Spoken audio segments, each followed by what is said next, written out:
O Panginoon, lumikha ng lahat at pinagmumulan ng buong buhay, kami nagkakaisa ngayon sa diwa ng pasasalamat, ipinagdiriwang ang buhay at inspiradong halimbawa ni San Francisco ng Assisi. Pinupuri ka namin sa kaloob ng kanyang kababaang loob, sa malalim na pagmamahal na ipinakita niya sa lahat ng nilalang, at sa kanyang buong pusong pagsunod sa iyong kalooban.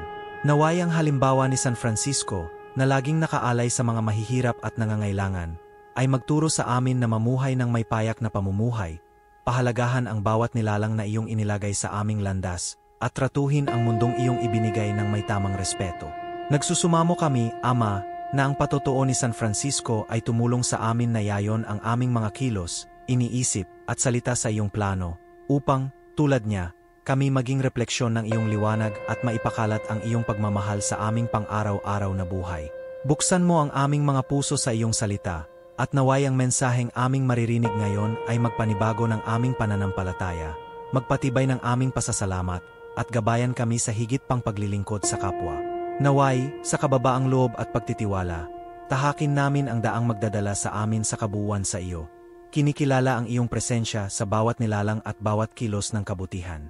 Lahat ng ito'y aming idinadalangin sa pangalan ng iyong anak, ang aming tagapagligtas, si Hesukristo. Amen. Upang parangalan si San Francisco ng Assisi, na namuhay ng may ganap na pagkakaisa sa kalikasan, at laging pinararangalan ang pag-ibig ng Diyos para sa mga nilalang, ihahatid namin ang sumusunod na bahagi ng banal na kasulatan. Talata 34 hanggang 36 ng Salmo 69. Purihin ang Panginoon ng kalangitan at lupa, ang mga dagat at lahat ng gumagalaw dito.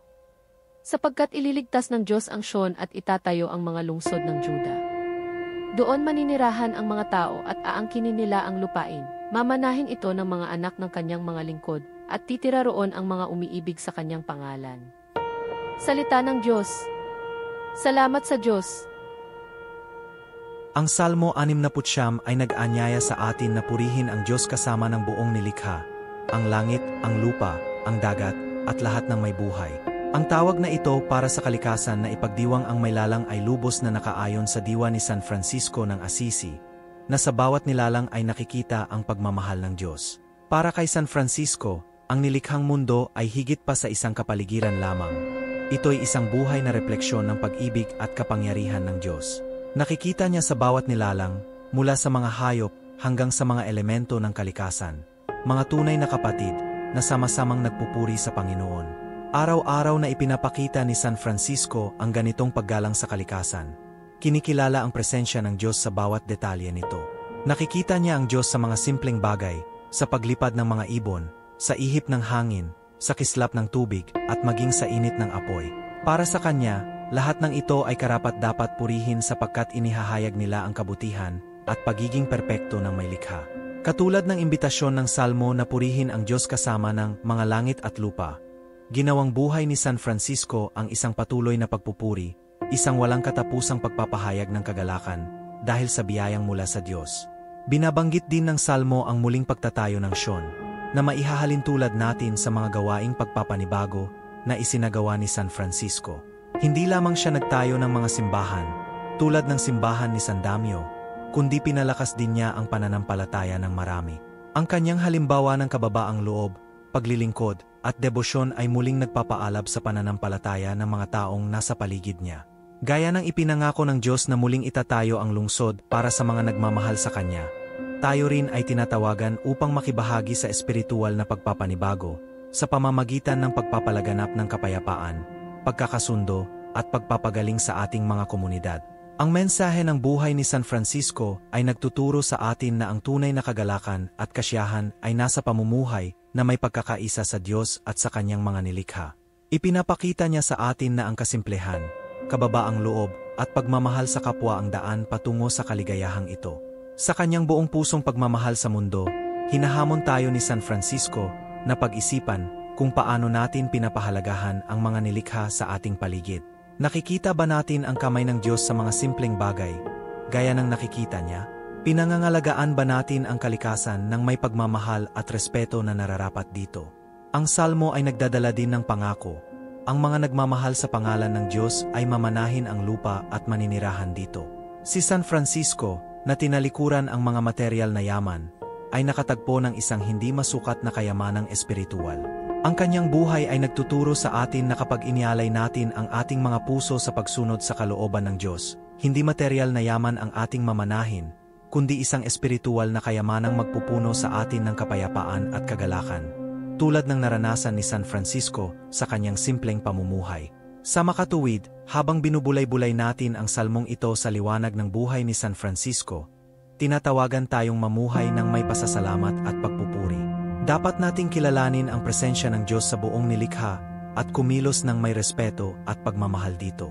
Higit sa lahat, hinahamon tayong mamuhay ng may kababaang loob at maglingkod sa iba. Alam na sa paggawa nito, tayo ay nakikibahagi sa gawain ng Diyos sa pagpapanibago ng mundo, tulad ng ginawa ni San Francisco. Ang pag-apply ng mensaheng ito sa ating pang-araw-araw na buhay ay maaring magdala ng malalim na pagbabago. Ang halimbawa ni San Francisco at ang aral ng Salmo ay nag-anyaya sa atin na linangin ang mga pusong puno ng pasasalamat. Kinikilala ang presensya ng Diyos sa lahat ng bagay, mula sa pinakadakila hanggang sa pinakasimple. Ang ganitong pagsamba at pasasalamat ay dapat makita, hindi lamang sa ating mga salita kundi, higit sa lahat, sa ating mga kilos araw-araw. Simulan natin sa pamamagitan ng paglinang ng isang mas mapagpasalamat na saloobin sa mundo sa ating paligid. Kapag tayo'y naglalakad sa kalikasan o tinitingnan ang isang magandang tanawin, huminto tayo sandali at pasalamatan ang Diyos para sa kanyang mga nilikha. Nakikita ni San Francisco ang kamay ng Diyos sa bawat aspeto ng kalikasan, at maaari rin nating gawin ito sa pamamagitan ng pagmamasid sa mga puno, mga hayop, at maging sa mga maliliit na detalye na madalas nating hindi napapansin dahil sa ating abalang buhay. Sa pamamagitan ng pangangalaga sa kapaligiran, maging sa pagtitipid ng mga yaman, pagre-recycle, o pagtrato sa mga hayop ng may respeto at pagmamahal, tinutugunan natin ang tawag ng Diyos na maging mga tagapangalaga ng lupa. Bukod pa rito, ang Salmo ay nagsasalita ng pagpapanibago ng syon, isang bagay na maaari nating iugnay sa ating personal na buhay, bilang pagpapanibago ng ating mga puso at relasyon. Sa isang mundong madalas na puno ng kalituhan at pagkakabahabahagi, tayo'y maaring maging mga tagapaghatid ng pagpapagaling, sa pamamagitan ng pagpapakita ng habag, pagkakasundo, at kapayapaan sa mga taong nasa paligid natin. Ipinakita sa atin ni San Francisco na maaari tayong magtanim ng mga binhi ng kapayapaan kung saan may hidwaan, at maging mga tulay ng pagkakaisa kung saan may mga hati. Dapat din tayong maglinang ng isang buhay na puno ng panalangin. Nakahanap si San Francisco ng lakas upang baguhin ang mundo mula sa kanyang malalim na kaugnayan sa Diyos. Ginawa niyang batayan ng kanyang mga aksyon ang panalangin at pagmumuni-muni. Maaari nating sundan ang halimbawang ito sa pamamagitan ng paglalaan ng oras araw-araw upang manalangin at magnilay sa salita ng Diyos, humuhugot ng lakas upang mamuhay ayon sa kanyang mga aral. Ang mga maliliit na kilos ng kabutihan, gaya ng isang ngiti, isang salita ng pag-asa, o isang tulong sa nangangailangan, ay mga simpleng ngunit makapangyarihang paraan upang ipakita ang pagmamahal ng Diyos sa ating araw-araw na buhay. Itinuro sa atin ni San Francisco na ang mga dakilang milagro ay nagmumula sa mga maliliit at mapagpakumbabang mga kilos. Kaya't sa paglalagay natin sa praktikal na aplikasyon ng mensaheng ito, sikapin nating maging mas mapanuri sa kalikasan, mas mapagpasalamat sa lahat ng ating tinatamasa, at mas handang kumilos ng may pagmamahal at kababaang loob sa ating mga pang-araw-araw na relasyon. Sa pamamagitan ng mga simpleng pagkilos na ito, tinutulungan natin na itayo ang kaharian ng Diyos dito sa lupa. Ngayon, na may pananampalataya at pagtitiwala, tayo'y maghahanda para sa mga panalangin. Tiyak na dinidinig ng Diyos ang ating mga daing. Ang pagbasa ng Salmo ay nagpapaalala sa atin ng kahalagahan ng pagpupuri sa Panginoon kasama ng buong nilikha at ng pagtitiwala sa kanyang pangako ng pagpapanibago. Sa espiritu ng pananampalataya at pasasalamat, ihaharap natin ang ating mga kahilingan sa Panginoon, naniniwala sa kanyang walang hanggang kabutihan at malasakit sa bawat isa sa atin. Naway ang ating mga panalangin ay gawin ng may pusong puno ng pananampalataya at kasiguruhan na tayo'y nakikita, naririnig at pinagpapala ng Diyos, gaya ng ginawa niya kay San Francisco sa kanyang landas ng kababaang loob at pagmamahal. Ang oras na ito ng panalangin ay isang pagkakataon upang itugma ang ating mga iniisip at mitiin sa kalooban ng Diyos, palaging naghahanap ng kanyang biyaya at patnubay. Manalangin tayo ng sama-sama ng Ama namin, Aba Ginoong Maria, at Aba po Santa Maria, iharap sa Diyos ang lahat ng ating mga intensyon, na may ganap na pagtitiwala sa kanyang tugon. Ama namin, sumasalangit ka. Sambahin ang ngalan mo. Mapasa amin ang kaharian mo. Sundin ang loob mo, dito sa lupa para ng sa langit. Bigyan mo kami ngayon ng aming kakanin sa araw-araw. At patawarin mo kami sa aming mga sala, para ng pagpapatawad namin sa mga nagkakasala sa amin. At huwag mo kaming ipahintulot sa tukso. At iadya mo kami sa lahat ng masama. Amen. Aba Ginoong Maria, napupuno ka ng grasya. Ang Panginoong Diyos ay sumasa iyo. Bukod kang pinagpala sa babaeng lahat. At pinagpala naman ang iyong anak na si Jesus. Santa Maria, Ina ng Diyos, ipanalangin mo kaming makasalanan, ngayon at kung kami mamamatay. Amen. ABA, Mahal na Reyna, Ina ing Awa, buhay, ligaya at pag-asa namin, Aba. Sa iyo kami tumatawag. MGA Anak and EBA. Sa iyo kami dumaraing, nang hihinagpis sa lupang ito, na puno ng luha. Kaya nga, mahal na tagapamagitan, lingapin mo kami ng may awa, at ipakita mo sa amin si Jesus, ang mapalad na bunga ng iyong sinapupunan. O Mawain, O Mapagpala, O Mad Amos na Birang Maria, Kapanalangan mo kami, O Santang Ina ng Diyos, nang kami maging karapat dapat magtamasa ng mga pangako ni Kristo. Amen. Ama naming Diyos, pinagmumulan ng habag at kabutihan, kami nagpapasalamat sa iyong biyaya at sa oras ng pagninilay at panalangin. Ang iyong salita, na pinagliwanag ng halimbawa ni San Francisco ng Assisi, ay nagpaalala sa amin na dapat ka naming purihin sa lahat ng aming ginagawa at pangalagaan ang nilikha mong ipinagkatiwala sa amin. Tulad ni Francisco, naway makita namin ang iyong presensya sa bawat detalye ng buhay at sa bawat taong aming makakasalamuha. Hinihiling namin na patuloy mo kaming gabayan sa landas ng kababaang loob, kasimplehan, at pagmamahal.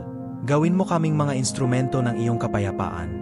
Laging nagsisikap na gawin ang mabuti para sa kapwa at mamuhay ayon sa iyong kalooban. Bigyan mo kami ng lakas upang maging mapagpasalamat at ng karunungan upang maunawaan na ang bawat munting gawa ng pagmamahal at paglilingkod ay tumutulong sa pagbuo ng iyong kaharian dito sa lupa. Naway ang halimbawa ni San Francisco ay magbigay inspirasyon sa aming mga puso na maging mas maawain at laging handang magpatawad. Naway makarating sa iyo ang aming mga panalangin ng may pananampalataya at pagtitiwala. Naniniwalang dinirinig mo at tinutugon ang aming mga dasal. Palakasin mo kami upang patuloy na tahakin ang landas na papalapit sa iyo. Tiyak na bawat pangyayari sa aming buhay ay may layunin sa iyong mas dakilang plano. Pagpalain mo ang aming mga pamilya, ang aming mga trabaho, at lahat ng aming minamahal. Naway matapos ang sandaling ito ng panalangin ng may bagong lakas ng pananampalataya. Handang mamuhay ng may papuri at pasasalamat sa iyo. Lahat ng ito'y aming hinihiling sa pangalan ni Hesukristo, na nabubuhay at naghahari kasama mo, sa pagkakaisa ng Espiritu Santo, magpakailanman. Amen. Maraming salamat sa lahat ng nakibahagi sa devosyonal na ito. Naway ang halimbawa ni San Francisco ng Assisi ay patuloy na magbigay liwanag sa ating mga hakbang. Ginagabayan tayo sa landas ng pananampalataya, kasimplehan, at pagmamahal sa kapwa. Pagpalain nawa ng Diyos ng masagana ang buhay ng bawat isa sa inyo.